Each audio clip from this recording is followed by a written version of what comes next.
Salutations distinguées, on se retrouve pour une nouvelle vidéo débrief. On va savoir si je suis passé sous les 50 secondes sur 5 de mes dernières courses. Et je vous parlerai du coup du manga que j'ai lu en 10 jours, qui est Slam Dunk. La première vidéo du coup, c'était au meeting de Toul, un meeting que j'ai bien aimé courir, même s'il a commencé à pleuvoir et qu'il y avait du vent. Alors pour cette course, je suis à la fois content et pas content parce que c'est un season best qui est tombé. Je suis pas parti vite, je suis pas parti fort, rien du tout. Je me suis fait rattraper au bout de 50 mètres. Mais à partir du moment là où je me suis fait rattraper, je me suis dit que le mec qui était passé devant, j'allais pas le lâcher.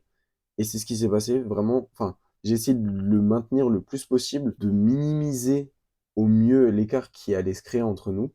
Je trouve que j'ai assez bien réussi dans cette tâche.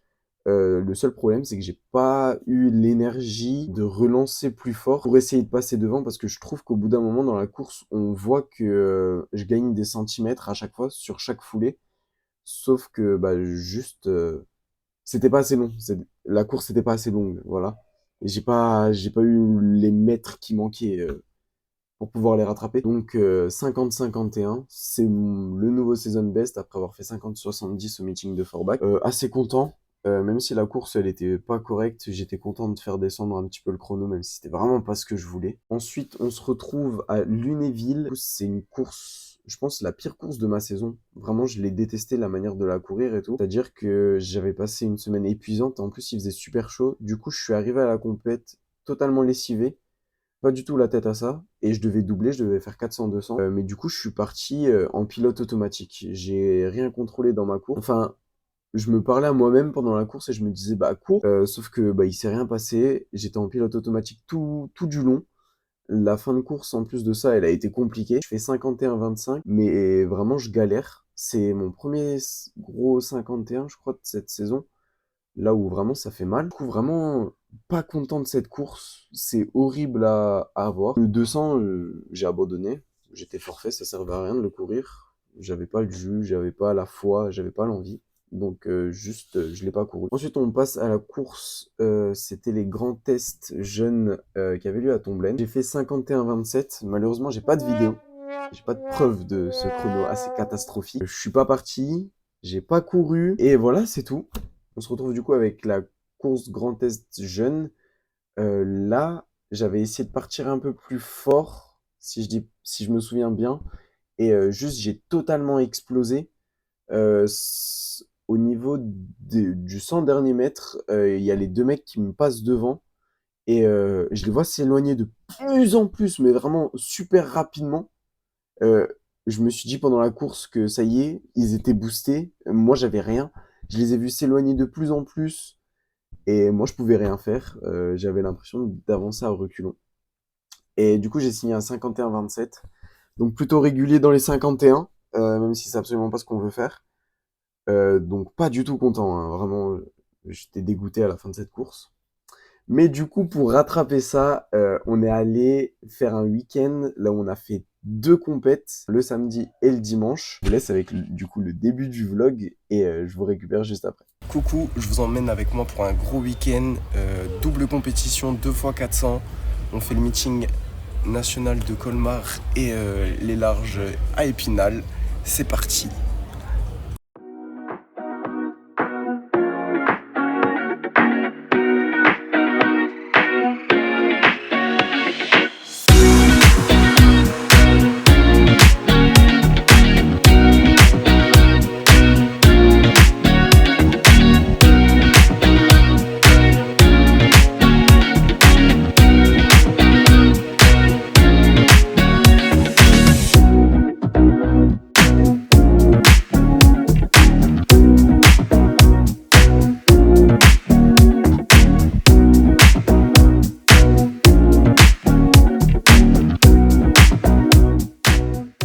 Débrief à chaud du 400 mètres du meeting de Colmar.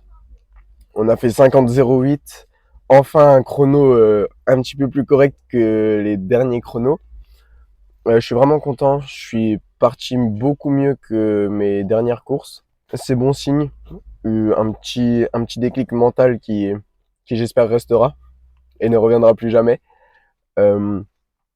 Euh, je trouve que je suis bien parti, j'ai bien maintenu. Même j'ai réaccéléré, j'ai trouvé que le gars qui était en 46-35 là, il me mettait pas une si grosse vue que ça au bout de 200 mètres de course. Du coup, je me suis dit que j'allais continuer. Donc, bon signe. Et demain, on va essayer de passer sous les 50. Ce serait vachement cool. Ce serait cool de refaire un 49. Ça mettrait vraiment en confiance.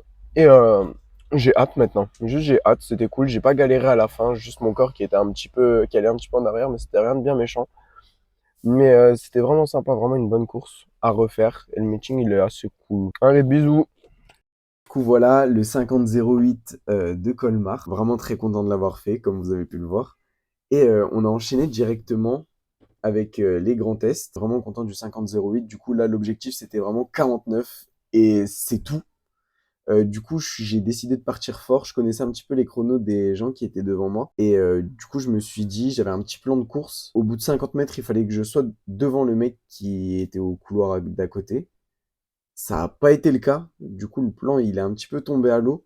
Mais je suis quand même parti assez fort, assez vite.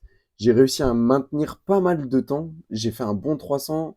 Je crois que j'ai fait 36 quelque chose et 23,9 ou un truc du genre sur le 200.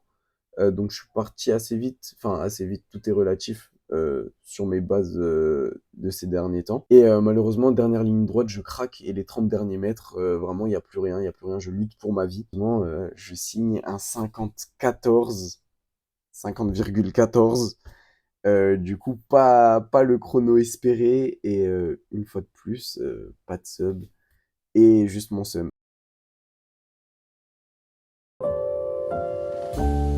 Je vais vous parler de Slam Dunk. Du coup, j'ai lu les 10 tomes en une semaine. J'ai grave kiffé la lecture.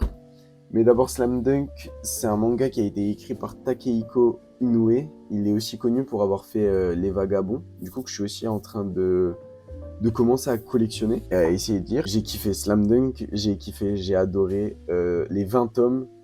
C'est trop bien. C'est vraiment trop bien, l'intégrale. Vraiment, les premiers tomes, je crois que c'est les premiers tomes là où j'ai le plus rigolé. Parce que juste, le protagoniste, il est génial. Il est trop drôle. Vraiment, je me suis tapé des barres. Je reconseille. Si vraiment vous avez envie de rigoler devant un manga, on dirait un gros truc de schizo. Mais si vous avez envie de rigoler devant un manga, un livre, lisez Slam Dunk. Et en plus, ce qui est bien, c'est que c'est pas compliqué. Il explique trop bien Takehiko Inoue.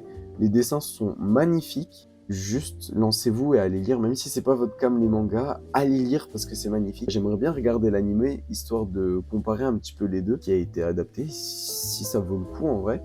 Je pense que je ferai ça prochainement et je ferai peut-être un petit débrief dans la prochaine vidéo. J'ai adoré dans ce manga, c'est que le développement des personnages, déjà, il est super cool et ils sont bien développés. Le seul petit truc que j'ai pas trop aimé, c'était l'arrivée du shooter dans l'équipe. Genre, j'ai pas trouvé ça normal, la manière dont il a rejoint l'équipe après tous les incidents qu'il y a eu. Mais bref, ça je vous laisse lire et vous faire votre propre avis. Ensuite, le personnage principal, ce qui est cool, c'est que du coup il faisait pas de basket du tout au début. Et il a commencé à le découvrir et il s'est révélé avoir un talent.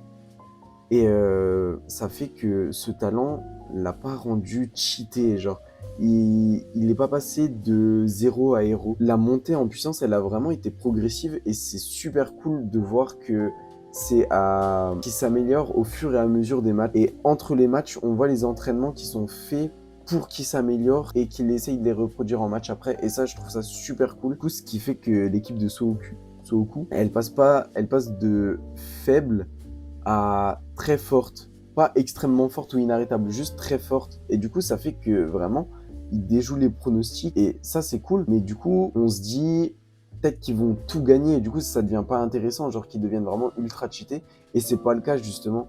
Et ouais, j'ai tout spoilé, je suis désolé. Merci d'avoir regardé la vidéo. J'espère qu'elle vous aura plu. N'hésitez pas à liker et partager. Ça me fait vraiment plaisir. Et sur ce, bisous et à une prochaine vidéo.